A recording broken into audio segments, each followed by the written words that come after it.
Today I'm going to talk about radiation.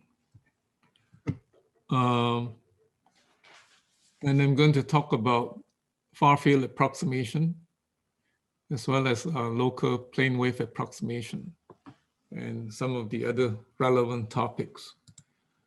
So I think I've shown this video before, which shows that if you have a dipole, time oscillating or changing with time, then the electromagnetic field cannot keep up with the change of the charges. The current is flipping back and forth between the two ends of the dipole. And essentially the electromagnetic fields have to be torn off from the source point, as you can see. And that's how radiation happens. And radiation happens only if the charge accelerates. So the physicists like to say that the radiation is due to acceleration of charges. And if you have a point source moving in space, you can show that the wavefront, here the wavefront is a field, but here the wavefront actually changes into not quite a sphere, not concentric sphere anymore. And then if the charged particle moves really fast, then the wavefront has to be torn off from the source point. And this is known as the Cherenkov radiation, also spelled Cherenkov. We will not talk about Cherenkov radiation. This is very much like the case of when you see a duck swimming in the pond. The duck would make a wavefront that looks something like this. And if the duck swims really fast, the wavefront will look like this. You can say this of a jet plane, a duck, or a supersonic jet.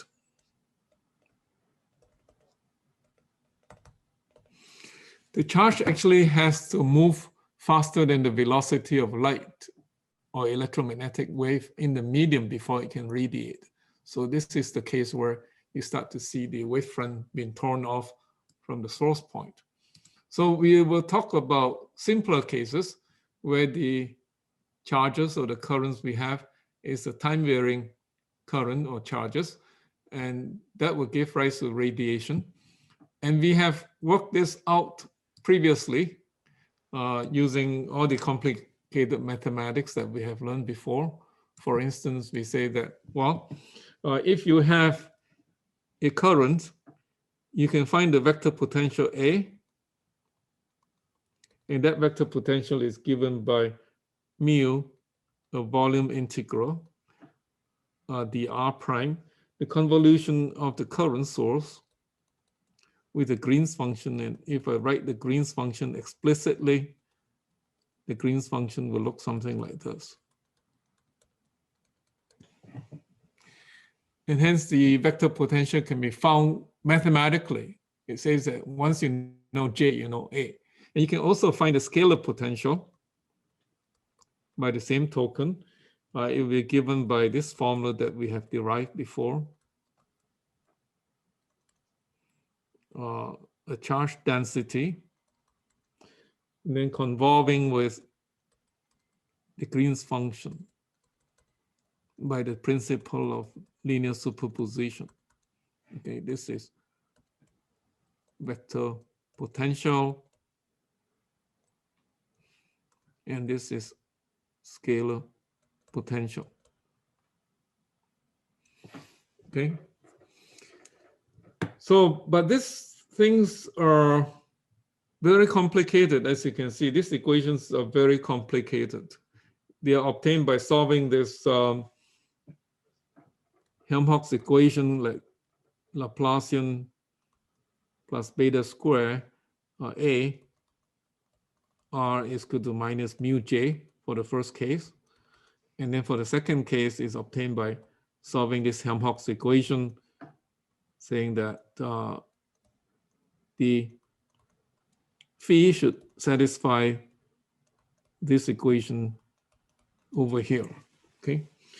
And we solve this with the Lorentz gauge. I better spell Lorentz correctly.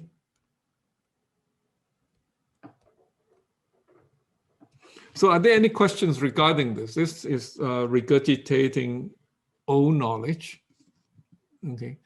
Then if we can regurgitate this old knowledge, we can, given any current, we can find the far field. And I like to revisit the point that we have put in a very simple current source here, which is a Hertzian dipole.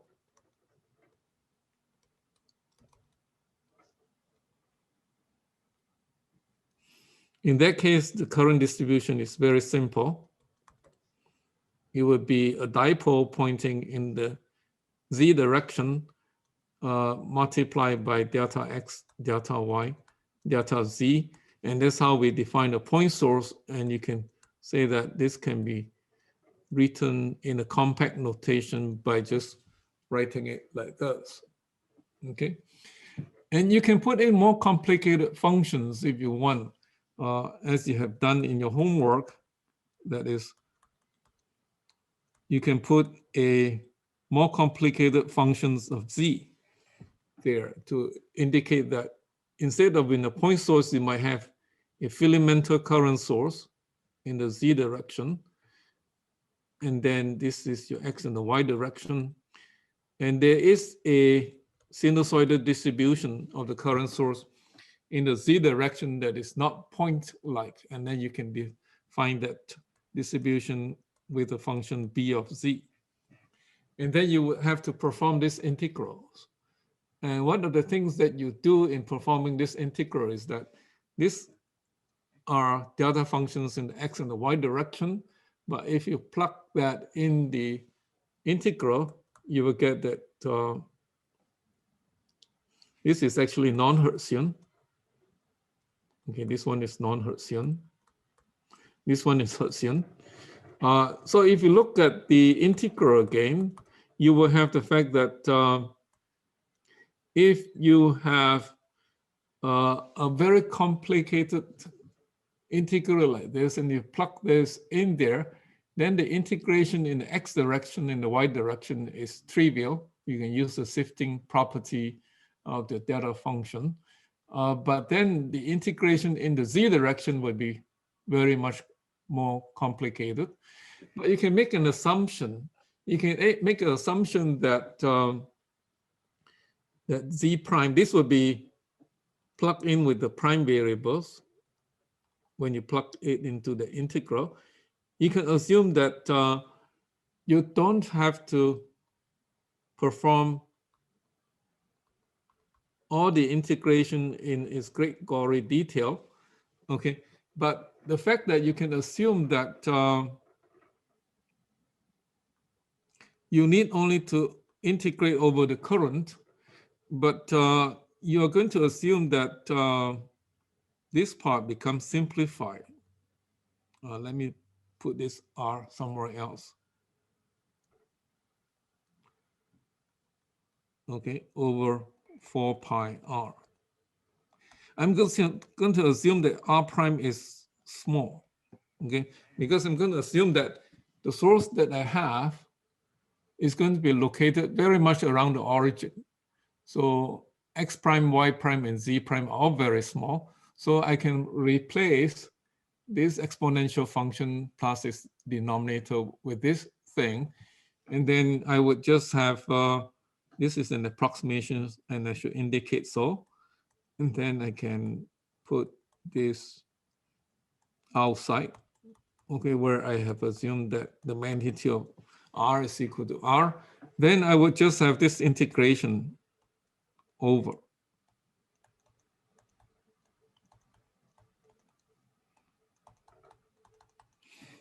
And there's no more dependence on x prime and y prime and z prime on this term, so I can pull it outside. So essentially, when you do this, you are just integrating the current over the location of the sources, okay? So when you do this and you assume that you can take this exponential function out. You are saying that retardation effect on the source is ignored. Okay, so instead of having a nice delta function to integrate over, you might have to integrate this function, which is a box function.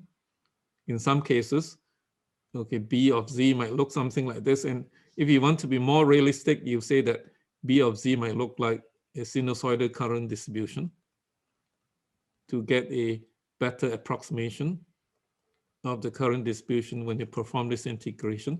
You can still assume that it is a delta function in the X and the Y direction, and this you call a filamental approximation, a filamental current approximation. Okay, and you can do this for short dipoles. If the dipole is very small and short, you can make this kind of approximation. These are essentially short dipole approximation.